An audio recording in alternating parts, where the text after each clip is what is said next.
أعوذ بالله من الشيطان الرجيم.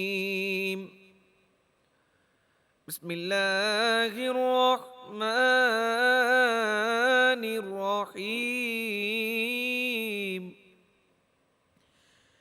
أولم يروا أنا جعلنا حرما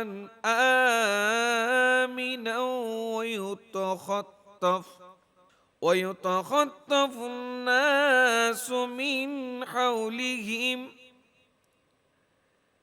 أفبالباطل يؤمنون وبنعمة الله يكفرون ومن أظلم ممن افترى على الله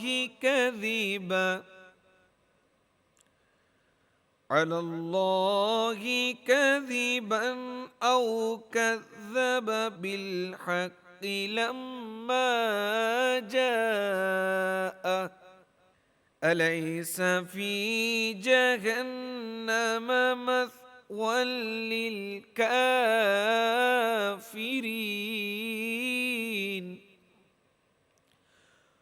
والذين جاهدوا فينا لنهدينهم سبلنا وإن الله لمع المحسنين.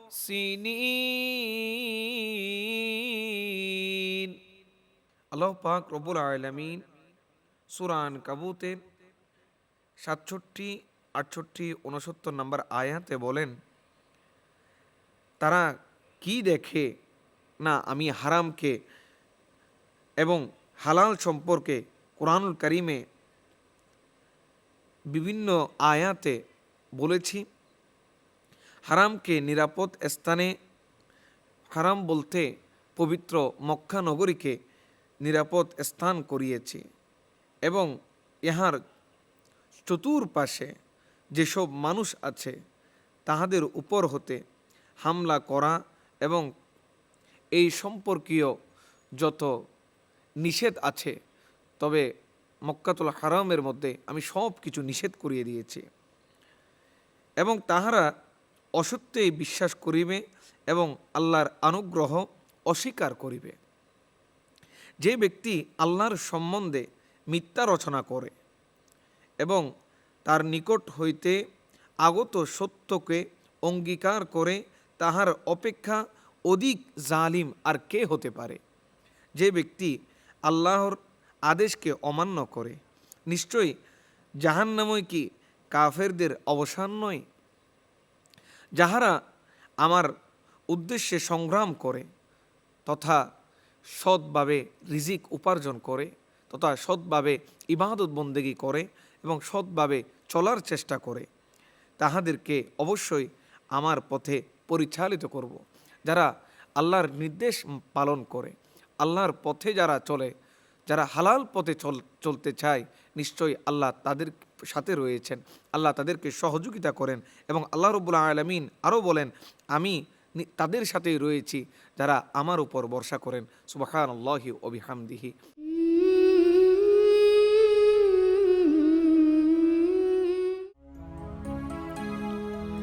কলমা শাহাদাতে আছে খোদার জ্যোতি, কলমা শাহাদাতে আছে খোদার জ্যোতি।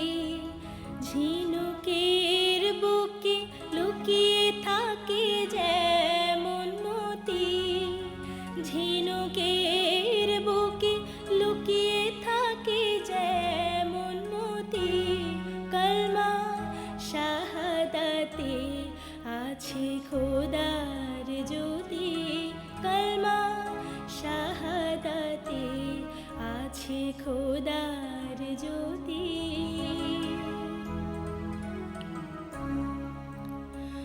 ওই কলমা জপে যে ঘুমের আগে, ওই কলমা জপে আজে প্রভাতে জাগে,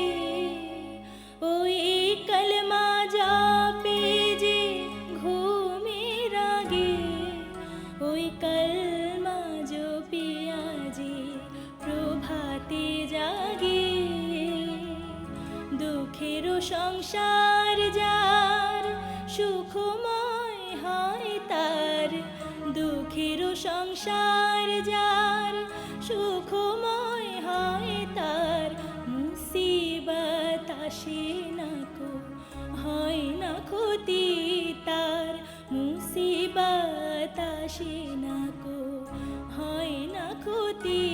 কলমা শাহাদাতে আছে খোদার জ্যোতি, কলমা শাহাদাতে আছে খোদার জ্যোতি।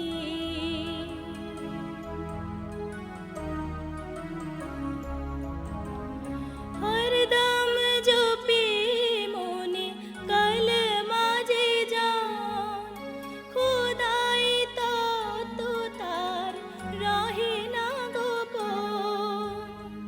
দিলের আয়না তার হয়ে যায় পাক সাফ, দিলের আয়না তার হয়ে যায় পাক সাফ।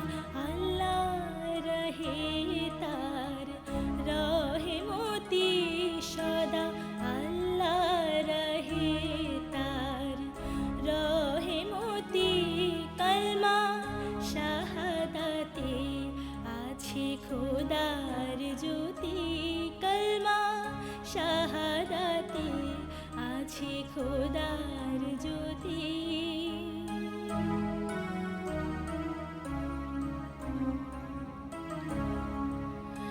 ইসমে আজম হতে কদর ইহার, ইসমে আজম হতে কদর ইহার।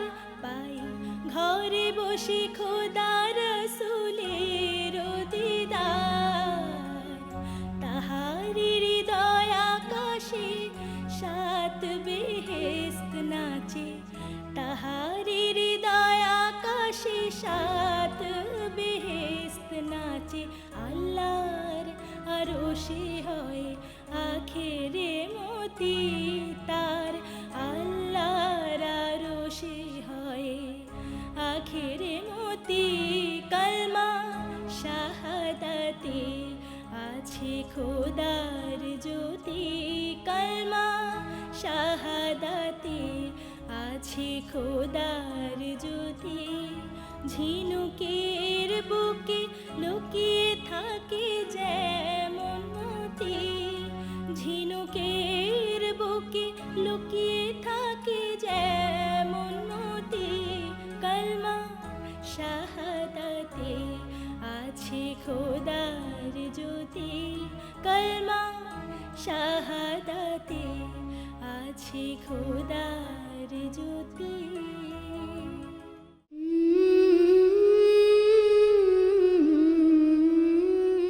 আপনি যদি রমজান মাসে রোজা রাখেন তখন আপনি কি কি পরামর্শগুলো গ্রহণ করবেন? বিশেষ করে খাদ্য ব্যবস্থার কি পরামর্শ, আপনার এক্সারসাইজের কি পরামর্শ, আর আপনার ওষুধপত্র কিভাবে ঠিক করবেন এবং মনিটর কিভাবে করবেন, ডায়াবেটিস রোগীরা কিভাবে রোজাটা রাখা অবস্থায় কিভাবে আপনি আপনার সুগারটা দেখবেন, সেই পরামর্শগুলো আমি আপনাকে প্রদান করব। ইফতারের সময় আপনারা ভাজা পোড়া তৈলাক্ত এবং মিষ্টি খাবারগুলো খাবেন না। বিশেষ করে দেখা যায় আমাদের দেশে বিভিন্ন ভাজা পোড়া খাবার, তৈলাক্ত খাবারগুলো হয় এবং আমরা সেগুলো খেতেই পছন্দ করি। আপনি যখন ডায়াবেটিস রোগী যখন এইসব অতিরিক্ত সুগারের খাবার কিংবা তৈলাক্ত খাবারগুলো খাবেন, তাহলে আপনার সুগার অতিরিক্ত বেড়ে যাবে, আপনার রক্তের কোলেস্টেরলও বেড়ে যাবে, সাথে ওজনও বেড়ে যাওয়ার সম্ভাবনা বেশি। সো আপনি এগুলো পরিহার করবেন। সহজ পাচ্য খাবার, টক স্বাধীন ফলমূল যেগুলো আছে সেগুলো আপনি খেতে পারবেন। আপনি চাইলে ভাত, রুটি, চিরা, মুড়ি এগুলো খেতে পারেন। সাথে ভাজা পোড়া খাবারগুলো কম রেখে আপনি যেগুলো কম ভাজার খাবার যেগুলো আছে তরকারিগুলো সেগুলো আপনি খেতে পারেন, কিংবা মাছ মাংস যেগুলোই আছে। আর সাথে অবশ্যই টক স্বাধীন ফলমূলগুলো খেতে পারবেন, যেমন আমড়া, কামরাঙ্গা, জাম্বুরা, পেয়ারা, আমলকি, জলপাই, লেবু, শশা, কাঁচা পেঁপে, টমেটো, জাম, জামরুল, বাঙ্গি, নাশপাতি, বরই এগুলো আপনি খেতে পারবেন। কিন্তু মিষ্টি যে ফলমূল যেগুলো আপেল, মালটা, আঙ্গুর, কমলা, আনার, আনারস, আম, লিচু, পাকা পেঁপে, পাকা কলা, কাঁঠাল এগুলো যদি আপনি খেয়ে থাকেন তাহলে আপনার সুগারটা অনেক বেড়ে যেতে পারে। এগুলো একটু কম খাওয়ার চেষ্টা করবেন। আপনি চাইলে খেজুর খেতে পারবেন, একটা দুইটা খেজুর খেলে খুব বেশি পরিমাণে সুগার বাড়ে না। ডায়াবেটিস রোগীরা যারা ইনসুলিন দিচ্ছেন অথবা খালি পেটের ওষুধ খাচ্ছেন তারা অবশ্যই সন্ধ্যা রাতের যেই খাবারটা সেটা কখনো বন্ধ করবেন না। আপনারা কিছু খাবার খাবেন, কিছু ভাত কিংবা রুটি খাবেন। আর সেহরির খাবারটা খাবেন সেহরির শেষ সময়ে, কারণ সেহরির শেষ সময়ে আপনি যদি না খান, যদি আরও আগে যদি খান, তাহলে আপনার সারাদিনে যে আপনি দীর্ঘক্ষণ না খেয়ে থাকবেন, আপনার সুগার নীল হয়ে যাওয়ার অথবা হাইপোগ্লাইসেমিয়া হওয়ার সম্ভাবনা অনেক বেড়ে যাবে। আর সেহরিতে আপনারা যেই একটু কমপ্লেক্স কার্বোহাইড্রেট যেগুলো আছে, যেমন ভাত, রুটি, হ্যাঁ, একটু ভালো করে দেওয়া সবজি, মাছ, মাংস, ডিম, দুধ, এগুলো আপনি খেতে পারবেন। এক্সারসাইজের ব্যাপারে যেটা পরামর্শ, সেটা হলো দিনে রোজা রাখা অবস্থায় আপনারা কখনো ব্যায়াম করতে বা এক্সারসাইজ করতে যাবেন না। আপনারা এক্সারসাইজটা আপনার ইফতারের পরের সময়টাতে অথবা সেহরির আগের সময়টাতে, মানে এই রাতের যে সময়টা, সেই সময় আপনি করতে পারবেন। তবে এটা একটা আল্লাহ তাআলার রহমত যে আমরা সবাই তারাবির নামাজ পড়ে থাকি। আপনি তারাবির নামাজ পড়ার সময় যেই পরিমাণ আপনার পরিশ্রম হয়, ওটাতে আপনার এক্সারসাইজের কাজ হয়ে যায়। সো রমজান মাসে এক্সট্রা করে আপনার কোনো এক্সারসাইজ করারও অনেক সময় প্রয়োজন হয় না। তবে আপনার ডাক্তার আপনাকে যদি পরামর্শ দিয়ে থাকে, বিশেষ করে যারা একটু ওজন কমাতে চাচ্ছেন কিংবা যাদের অবশ্যই এক্সারসাইজ করার দরকার আছে, তারা অবশ্যই এক্সারসাইজ করবেন, তবে দিনে না, রাতের দিকে আপনি করবেন।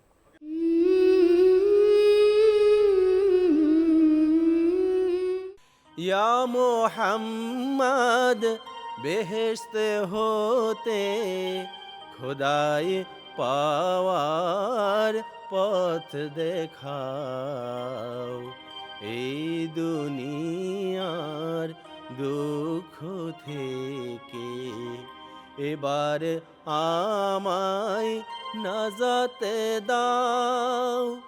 ইয়া মোহাম্মদ বেহেশতে হতে খোদাই পাওয়ার পথ দেখাও। পীর মুর্শিদ পাইনি আমি, তোমায় ডাকি দিবস জামি। পীর মুর্শিদ পাইনি আমি, তাই তোমায় ডাকি দিবস জামি।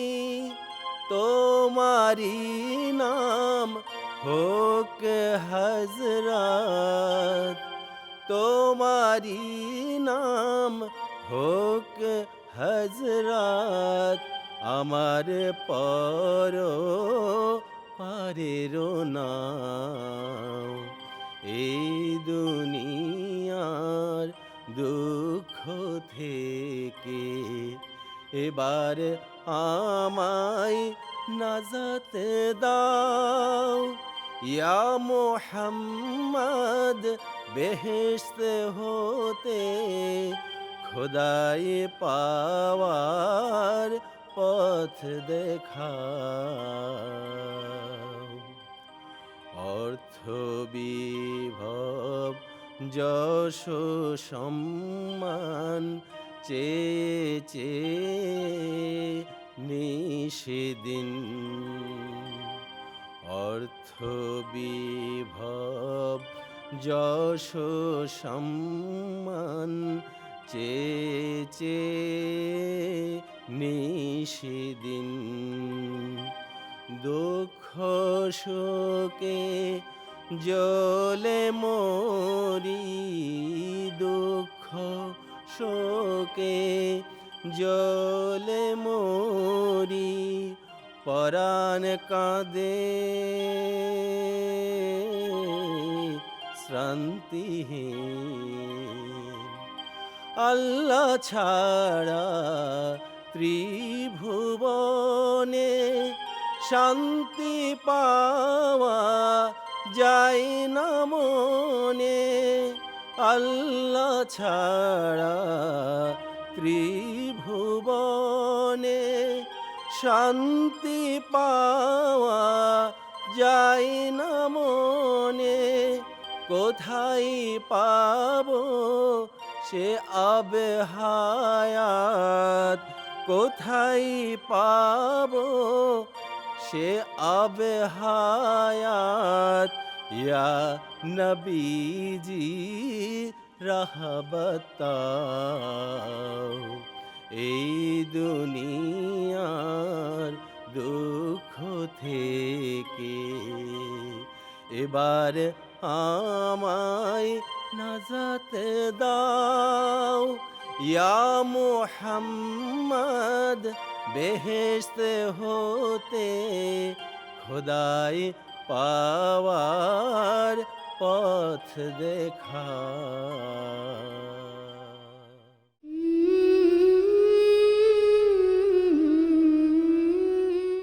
আসসালামু আলাইকুম রহমতুল্লাহি ওবরকাতুহু নাহমাদুহু ওয়া নুসল্লি আলা রসুলিহিল করিম আম্মাবাদ।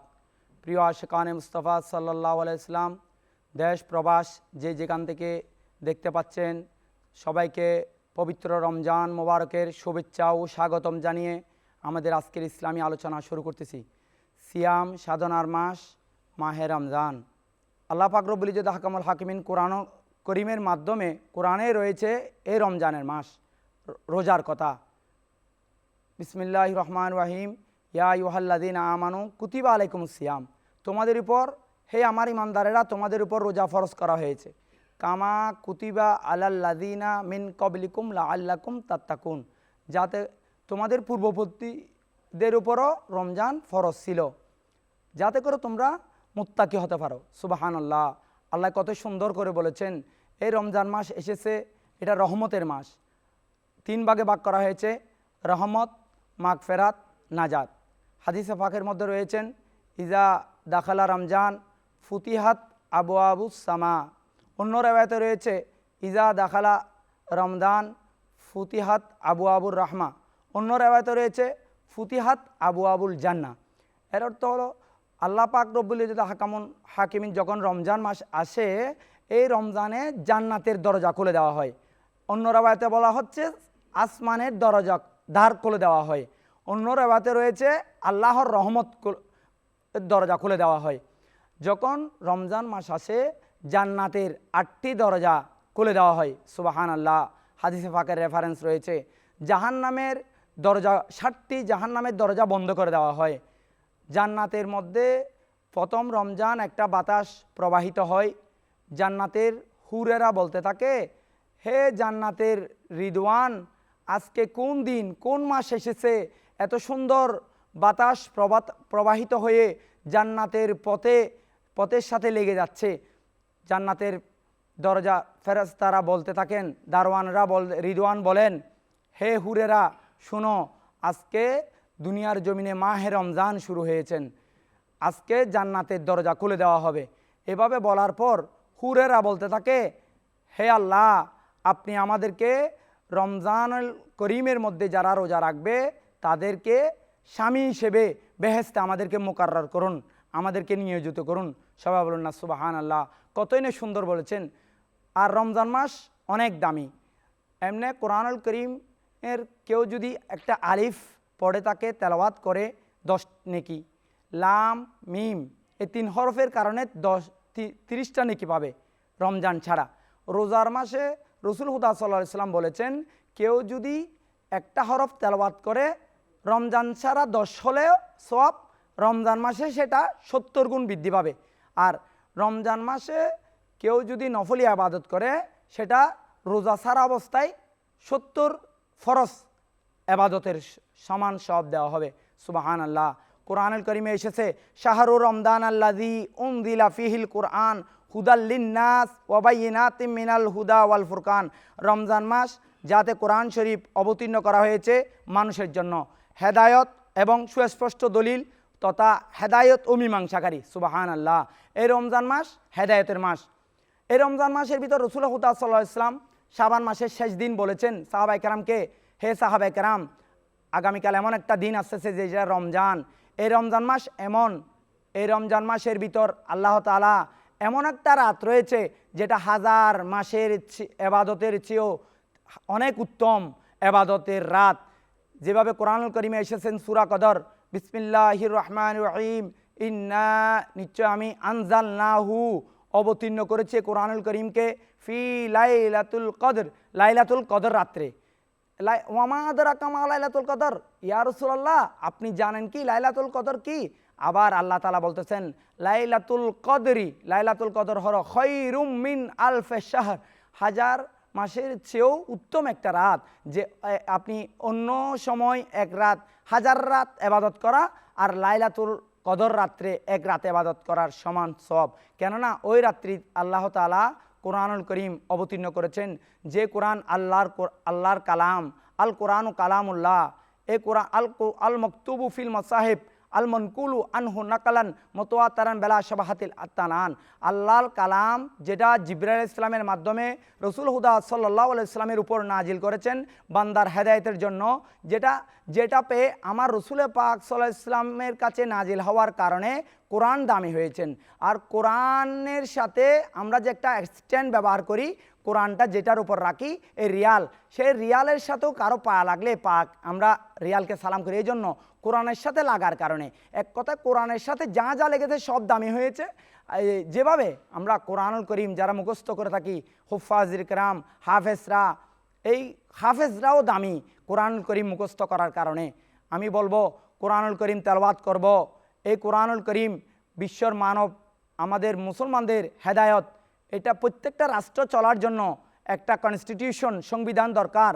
আর আমাদের ধর্ম ইসলাম, এই ইসলাম ধর্মের কনস্টিটিউশন সংবিধান হলো কোরআনুল করিম। আমরা কোরআনুল করিম অনুযায়ী তেলাওয়াতও করব, সে অনুযায়ী আমল করব। আমাদের যে নামাজ, রোজা, হজ, জাকাত যতগুলো ফরজ কাজ আদায় করি, সুন্নত ইত্যাদিগুলা কোরআন থেকে সাব্যস্ত হয়েছেন বিদায় আমরা সেগুলাকে ফরজ হিসাবে গণ্য করি, ফরজ হিসেবে মানি, পালন করি। আমি বলবো এই রমজান মাস, এই মাসে আমরা মুসলমানরা সব সময় রেগুলার ফরজ নামাজের পাশাপাশি পরপর যখন সুযোগ হয় অজু বানিয়ে কোরআন করিম তেলাওয়াত করার জন্য আমরা বসে যাব। অযথা সময় নষ্ট করব না। আল্লাহ আমাদেরকে হেদায়েত দান করুক। আল্লাহুম্মা আমিন। রব্বানা আতিনা ফিদ দুনিয়া হাসানাতাও ওয়া ফিল আখিরাতি হাসানাতাও ওয়া কিনা আযাবান নার। রব্বানা যালামনা আনফুসানা ওয়া ইল্লাম তাগফির লানা ওয়া তারহামনা লানাকুনান্না মিনাল খাসিরিন।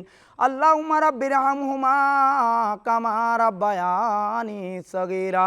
মৌলায়া পরদিগাল্লাহ আমাদের রমজান এর রোজাকে কবুলান মঞ্জুর করুন আল্লাহ। আমাদের দোয়া ফরিয়াদ কবুলান মঞ্জুর করুন আল্লাহ। আল্লাহ বিশেষ করে আমাদের নামাজ, দোয়া, তসবিহ, তাহলিল, দান, সাদাকা, খায়রাত সবটুকুকে কবুল করে রসুল পাক সাল্লাল্লাহু আলাইহি ওয়াসাল্লাম, আম্বিয়া কারাম, আউলিয়া কারাম, বিশ্বের মুমিন মুমিনাতের দরবারে সবটুকু পৌঁছে দিন মাওলা। আমাদের বিশ্বে মুসলমানকে হেদায়েত দান করুন মাওলা, রহমত নাজিল করুন মাওলা। বাংলার জমিনে আল্লাহ সুশৃঙ্খলভাবে প্রত্যেক নাগরিক যেন সুশৃঙ্খলভাবে সুন্দরভাবে আল্লাহ মুসলমানরা রমজানের রোজা পালন করতে পারে। আল্লাহ আপনি রহমত নাজিল করুন মাওলা। আমাদেরকে মাগফিরাত দান করুন মাওলা, আমাদেরকে নাজাত দান করুন মাওলা। আমাদের প্রত্যেকের মা বাবার জীবন ও গুনাহ মাফ করে দিন মাওলা। আল্লাহ আমাদেরকে প্রত্যেককে হেদায়েত দান করুন মাওলা। আমরা যেন কোরআনুল করিম রেগুলার তেলাওয়াত করতে পারি সেই তৌফিক দান করুন মাওলা। আমরা যেন 5 ওয়াক্ত নামাজ আল্লাহ হুজুরি কলব মতো আদায় করতে পারি সেই তৌফিক দান করুন মাওলা। আল্লাহুম্মা রিজকান ওয়াসিয়ান হালালান তাইয়্যিবা তাওবাতান নাসুহা। আল্লাহুম্মা রযুকনা হজ্জ বাইতিকা ওয়া জিয়ারাত নবিকা আফজালুস সালাত ওয়াস সালাম ইয়া রাব্বাল আলামিন ওয়ারহামনা মাহুম বিরহমাতিকা রহমার রাহিমিন।